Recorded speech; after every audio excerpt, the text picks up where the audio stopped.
सामाजिक मान्यता थी उन सबको पीछे छोड़ते हुए और इस साधारण परिवार के लोग और वह जो है मुख्यमंत्री की कुर्सी पर पहुंचने में कामयाब हुई। तो ये कोई मुद्दे नहीं थे आपके ऊपर, चूंकि वो चीज सवाल रहती तो आप समय बर्बाद करने का काम करते और जो मुद्दे हैं उन मुद्दों की आप चर्चा करनी चाहती है। आज जिस ढंग से राजनीति में धन का जोर बढ़ता जा रहा है, मुद्दा है कि जिसके पास धन नहीं है, कल तक तो जो कर्पूरी ठाकुर जैसे लोग मुख्यमंत्री बन सकते थे, जो मुख्यमंत्री बनने के बाद में भी जिन्होंने एक उदाहरण पेश किया, न तो आज बिना धन के कोई चुनाव लड़ पा रहा है और धन के आधार पर यदि वो अगर चुनाव लड़ भी जाए तो वो फिर उसमें उतनी भी नैतिकता नहीं है कि वो जो है वो, और ना आपकी पार्टी की तरफ से ऐसी कोई रोक है कि वो जो है वो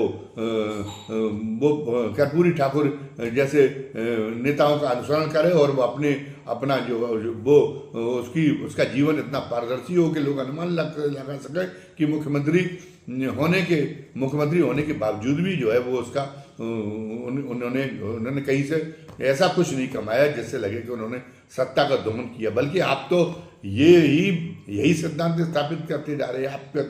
आपके तो नेता क्या सार्वजनिक जीवन में जो ये था कि सादगी के मूल्यों की स्थापना की जाए ताकि लोग ईमानदार हों, तो आपने तो उसमें भी नहीं रोका।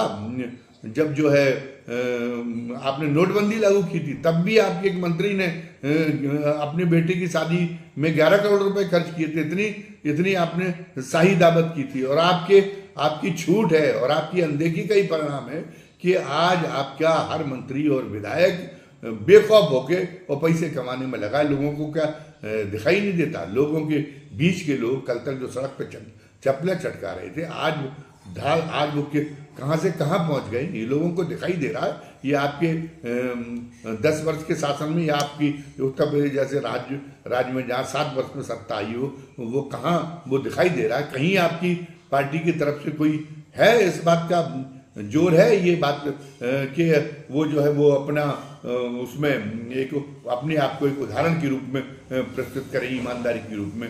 इस बात के लिए आपकी पार्टी कहीं बल देती दिखाई दे रही है। बल्कि उत्तर प्रदेश में तो जब योगी जी मुख्यमंत्री बने थे उसके 2-3 महीने बाद ही संघ और भारतीय जनता पार्टी के समन्वय समिति की बैठक वृंदावन में हुई थी और वहाँ वृंदावन में ये मुद्दा उठाया गया था कि भारतीय जनता पार्टी के विधायक तो जो पिछली सरकार की उसके विधायकों से ज़्यादा कान काटने में लगे, पैसे लगाने में, लेकिन कोई रोकने का प्रयास किया। योगी जी भी इसमें थकार के बैठ गए क्योंकि उन्हें पता है कि गुजराती कंपनियों को ठेका जो है किस लालच पे मिलता है। आप तो रबर स्टाम्प मुख्यमंत्री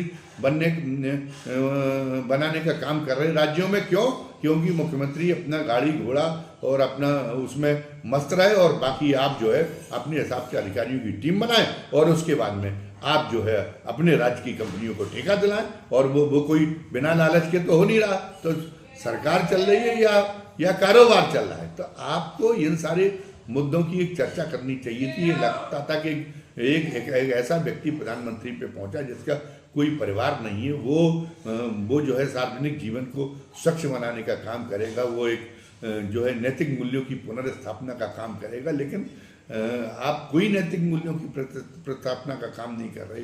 आप जो है एजेंसियों का इस्तेमाल विपक्ष के दमन के लिए कर रहे हैं। आपने भ्रष्टाचार विरोधी मुहिम को पता चला कि उसको जो है कि केवल अपने विरोधी दलों के सफाई तक के लिए कर लिया। वो आपकी उसकी वॉशिंग मशीन में अगर आ जाता है दूसरे पाले का नेता, वो कितना भी भ्रष्ट क्या हो उसकी सारी जांचें बन जाती, सारी जो है अभयदान दिया जाता। आप लोकतांत्रिक संस्थाओं को कमजोर करने का काम कर रहे हैं, जिनकी वजह से ये संभव हुआ था कि एक आम आदमी का भी सत्ता में पहुंचने का एक तरीका संभव हुआ था। और आज आपकी जो पीड़ा है वो पीड़ा क्या है? भले ही आप कहते हो हमने मान लिया कि आप पिछड़ी जाति से आए हुए होंगे, लेकिन आप कोई स्वतंत्र चेतना के अंतर्गत इस कुर्सी तक नहीं पहुंचे। आप एक मोहरे के रूप में पहुंचाए गए। तो मोहरे का काम क्या है? मोहरे का काम यही है कि वो प्रतिद्वंदी के मोहरे को पीटे।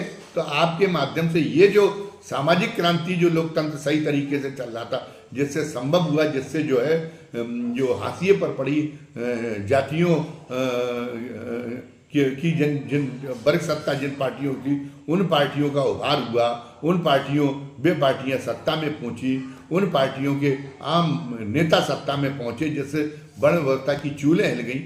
इस तो ये जो जिनके आप मोहरे हैं उनका असली मकसद क्या, उस वर्ण व्यवस्था को बहाल करना। तो उनकी आज पीड़ा ये है कि ये जो लोग हैं, इन जातियों के लोग हैं, ये मुख्यमंत्री और क्यों बन रही है, प्रधानमंत्री की कुर्सी तक क्यों पहुंच रहे। फिर मतलब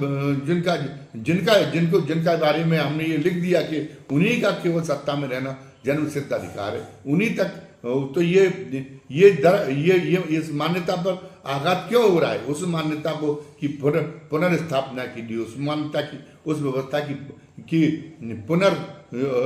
उस व्यवस्था के पुनरुत्थान के लिए ये जो है ये एक प्रयास चल रहा है। तो वो तो जो आपके जो वर्ग सत्ता भारतीय जनता पार्टी की है, जो आरएसएस की है, जो है जिसके आप मोहरे हैं, तो उस वर्ग सत्ता की जो अकुलाहट है वो आपकी व्यक्त हुई। आपका वंशवाद और परिवारवाद तो पहले भी वादा नहीं थी, आपके सामने वादा ये है कि अब आप एक ऐसी कि वो लोग सत्ता में ना आए, उन जो हाशियों पर, जो सदियों से जो हाशिए पर पड़े रहने के लिए आवश्यक रही हैं, उन जातियों के लोग, उस समाज के लोग सत्ता में ना आए। वो सामाजिक न्याय की गति को कैसे रोका जाए, वो जो परंपरागत रूप से जो